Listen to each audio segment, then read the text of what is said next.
And one of the things when I came back here to the States, I noticed that people aren't challenging. I mean, that's why you have so much here, is because society doesn't seem to be challenging the sex industry. There's much of it is legal, like escort services and such. They're legal. And I think here in South Florida, because of the tourist dollars, sex entertainment and sex tourism is so intertwined with tourism dollars that nobody seems to, you know, girls gone wild mentality. That whole thing is so entrenched here, South Beach, that people don't think anything of it. They never challenge it. And I'm just asking, well, why not? There are certain things that you can challenge. For instance, all those sex ads in the newspaper, that's illegal in a lot of parts of the country. Buying sex is not a sport. Why is this on the sports page? I have 2 boys. They read the paper now, and I have to explain that to them. What's up with that?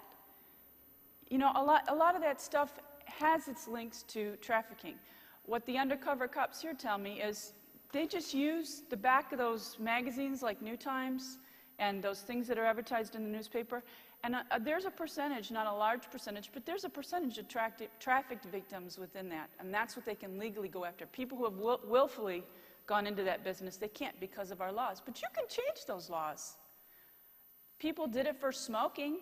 You're not allowed to advertise cigarettes in certain areas. Why are these taxi cabs going around and advertising sex spots and the strip clubs? Why? That's not legal in other areas. You guys can do that. I don't have to do it. You guys can do that. I'm challenging you all to do stuff to begin to set different boundaries and parameters within your own county, even if you're just passing through here.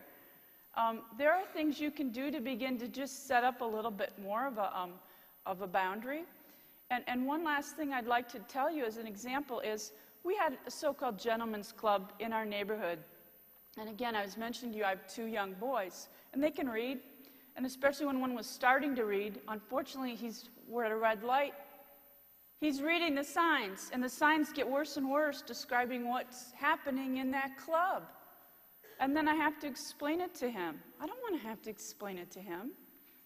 Why is this here? Why are they allowed to have signs? So I knew that I couldn't do what we did in Manila because my lifestyle is a bit different here now, and I'm working on economic development. I have to focus on that. I'm not doing a lot of work in the bars here.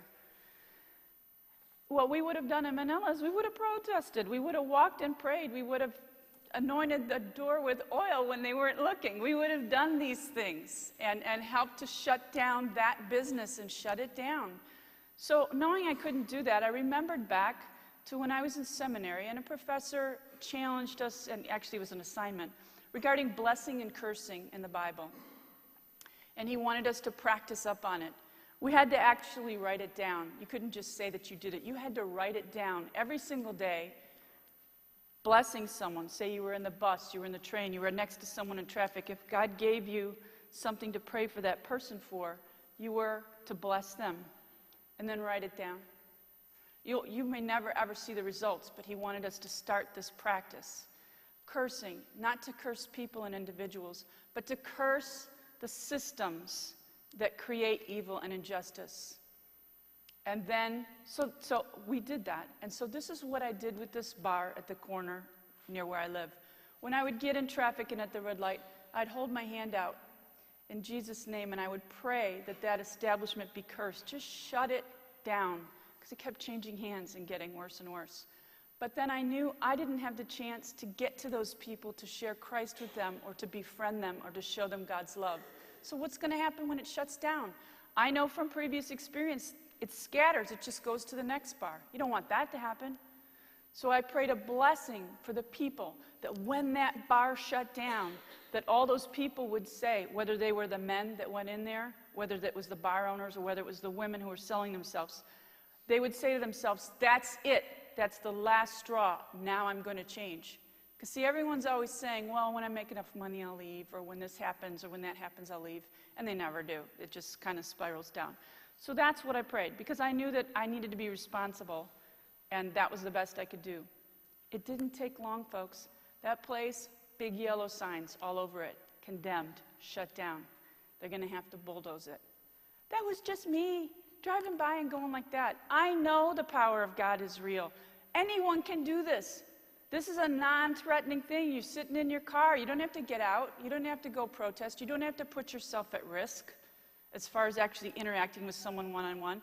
But each one of you, I challenge you, just as much time as you're spending on social networking, Facebook, Twitter, any of that, start calculating it.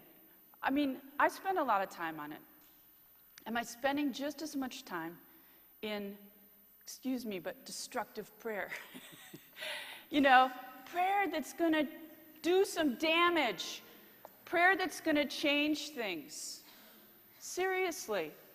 And if you just calculate and try to, I'm not saying equate it, but how much time are you given towards things that are going to change the world in the spirit realm through prayer? In that, I'm not talking about just this. If I was going to close my eyes and try to pray for as much time as I was on Facebook, I would fall asleep. So you need to come up with creative, interactive ways to pray, whether that's walking it out or I have a prayer pillow. I punch it out, okay? God is more angry than I am about some of the things that I see. So in Jesus' name, you know, I will just go at it. And I would even suggest a punching bag, some kicking in there, you know. You can't just pray like this. Seriously, you're going to fall asleep. You need to get interactive with your prayer. And again, God's not going to be offended. Do you know how mad God is about some of this stuff? So work it out. Think through some creative ways to pray, to do some damage. We all need to just start punching some holes in the system, and it's going to sink. Those structures of injustice. Thank you for your time, and if anybody has any, wants to talk, we're down in Fort Lauderdale. I'm there on a regular basis, and I'm ready and willing to help anybody out with any questions or advice. Thank you.